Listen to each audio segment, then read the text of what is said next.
just show you a little bit of what we were talking about in terms of some of the chaos in Aurora, Colorado on Saturday night. Now, this is a big city in the sense that it covers a lot of land and has a sizable population.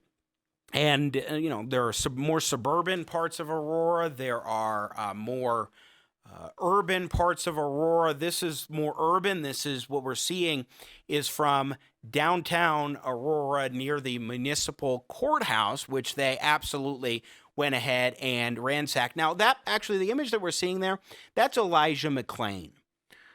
A year ago in August, Elijah McClain died while in police custody. That is one of the big precipitators of some of this. At least it's being used. His death is being used by the chaotic instigators and vandals and attackers in Colorado as justification for this violence, for what we've been seeing in the mayhem. And it really is shocking to see the kind of things that they're engaged in. But these events, including the rally disruption last Sunday, the primary organization responsible for organizing these events is a group known as the Party for Socialism and Liberation. The Party for Socialism and Liberation. And by the way, 2 members of the Aurora City Council, Juan Marcano and Allison Coombs, are members of, and I believe in the case of Marcano, one of the leaders of this group. And they are on the Aurora City Council. I want to show you so you can see the brazenness. This is what's spreading across the country. Everybody's focusing, rightly, understandably so, on what's happening in Portland. Aurora, Colorado is not Portland. In fact, one of the things we'll talk with Mayor Mike Kaufman about tomorrow is how he does not want Aurora to become like Portland. But there's all this attention being focused on Portland, Seattle, and elsewhere, but we're seeing this kind of chaos happen in other parts of the country, like Colorado, which is a big reason why we're focusing, not just because I'm here, but because it is an example of a surprising example for many of what we are seeing in this country right now. So here is some footage of the intensity of Saturday night, and let's have the volume up on this one, please, Mr. Matoush. And you can hear and see what was going on at the Municipal Courthouse in Aurora, Colorado, and nearby.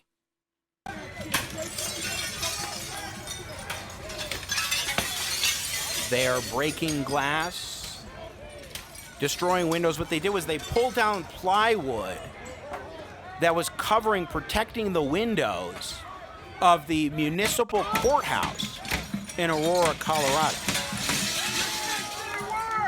Your fence didn't work, you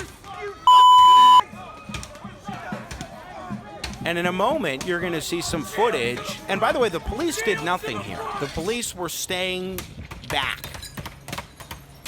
They didn't take any action. They threatened arrest. They threatened to use pepper spray.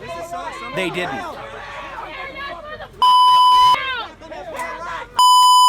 One of the things that they were yelling too was shields to the front, shields to the front. They were using plywood that they had taken down from the buildings as shields, even as they were uninterrupted by police. And I saw in Aurora video of these so-called protesters directing traffic and turning cars around. We will show footage of this tomorrow. Turning cars around. That's happening in these parts of the country where they feel like they can do whatever they want and direct people and have cars leave. Let's show cut 13 one more time, Nathan Matoush, again, producer extraordinaire here on Jimmy at the Crossroads, where you can see this car being redirected, pushed back by people on the highway who are just, this is why a car can't get through going slowly by if they want to go by on the highway when you have this complete disruption in the middle of a Saturday afternoon and evening. Look at that. Who the hell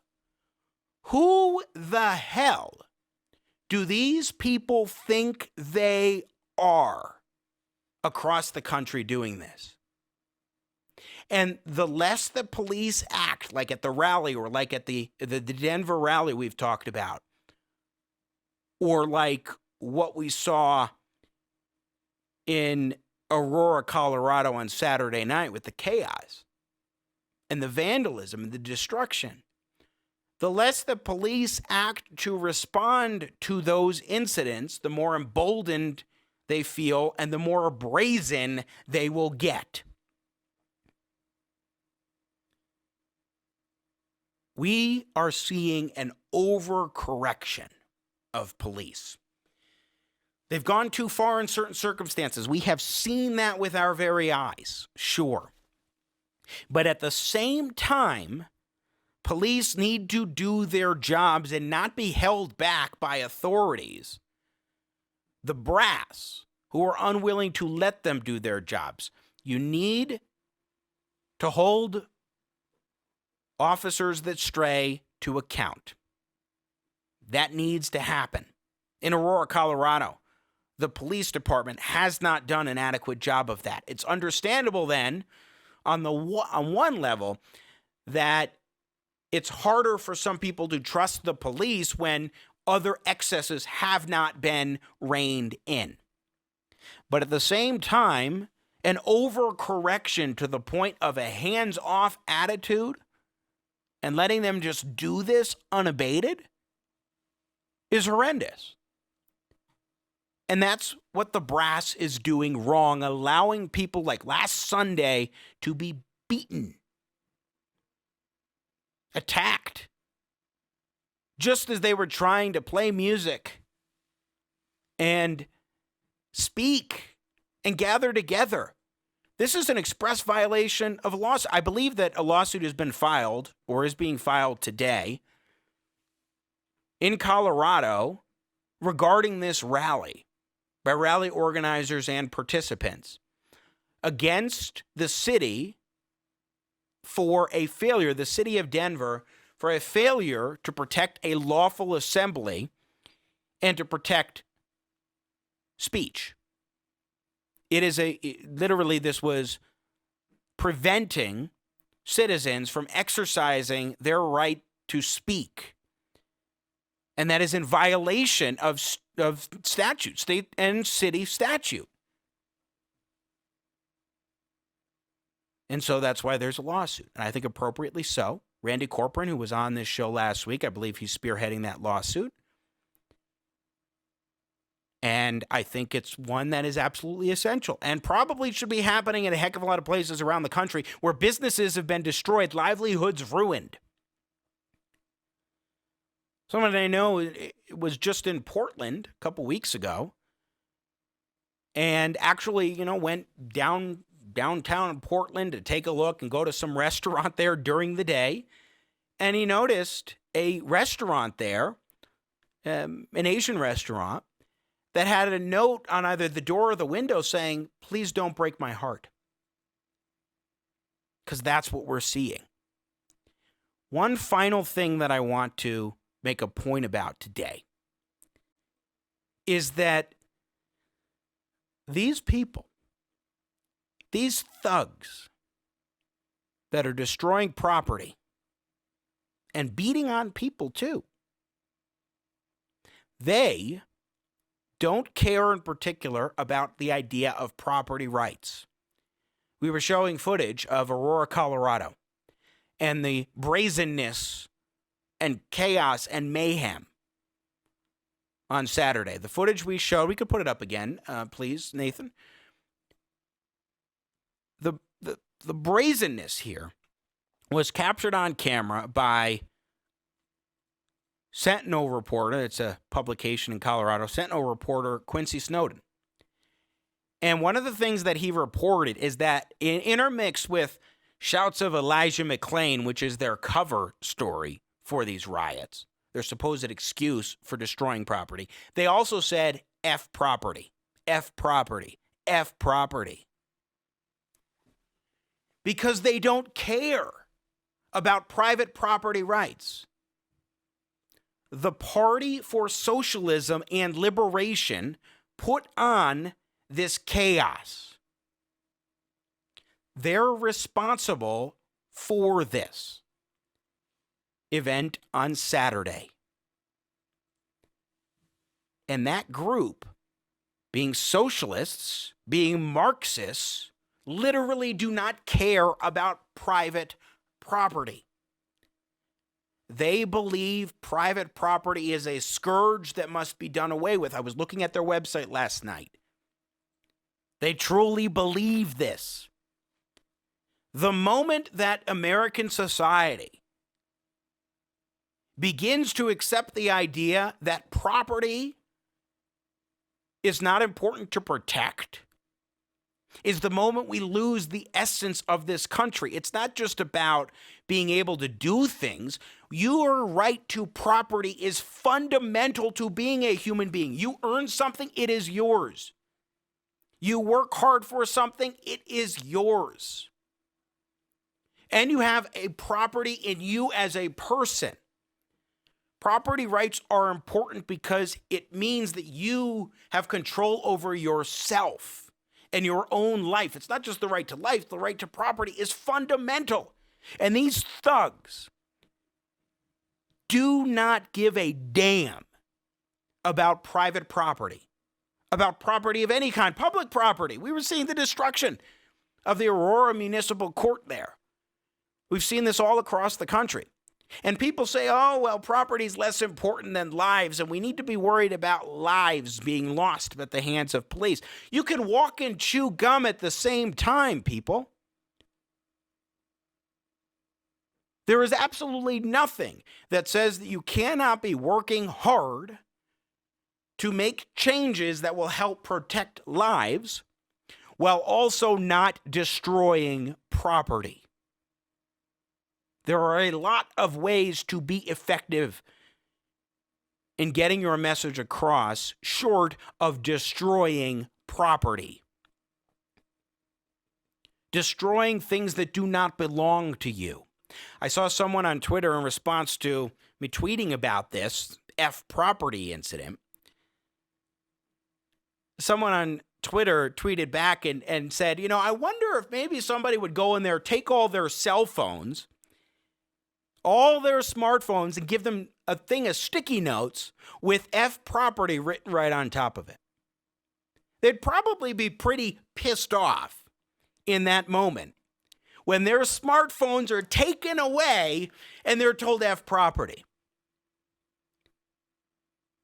That's the experience of Lo Becker, the band leader at Pro Police Rally Colorado last Sunday, July 19th, and we have footage of this actually, when one of these so-called protesters, these Antifa socialist thugs that attacked and ransacked our event, knocked down the microphone that I was using, and along with it, knocked down an iPad. And that iPad was crushed. Property belonging to band leader Lo Becker. Decimated because of this attack. But they don't care about property. You saw it knocked down right there by that woman.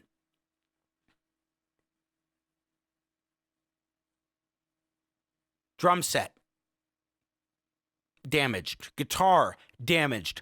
Other equipment damaged. They don't care about what belongs to you as another person.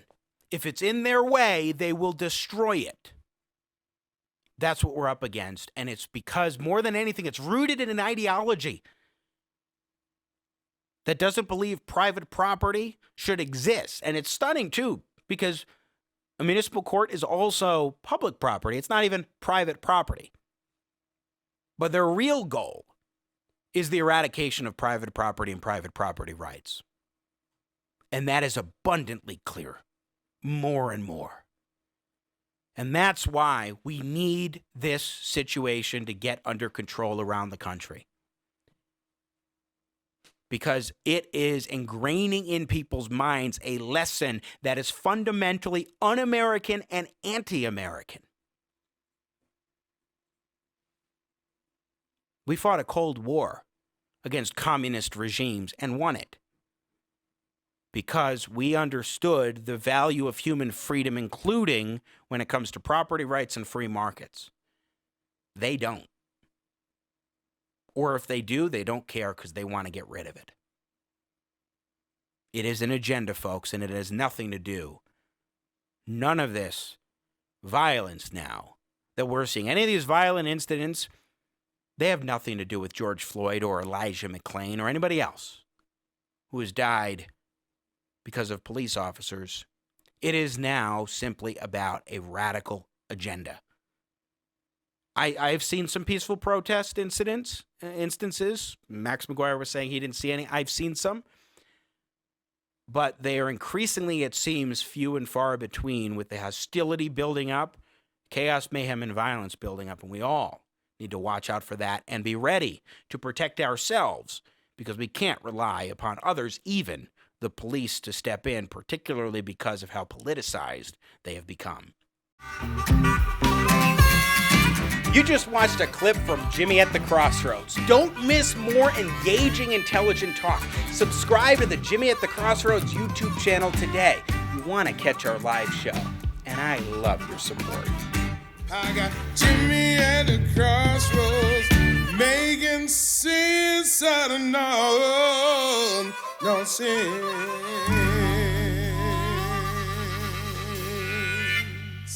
Yeah. Awesome.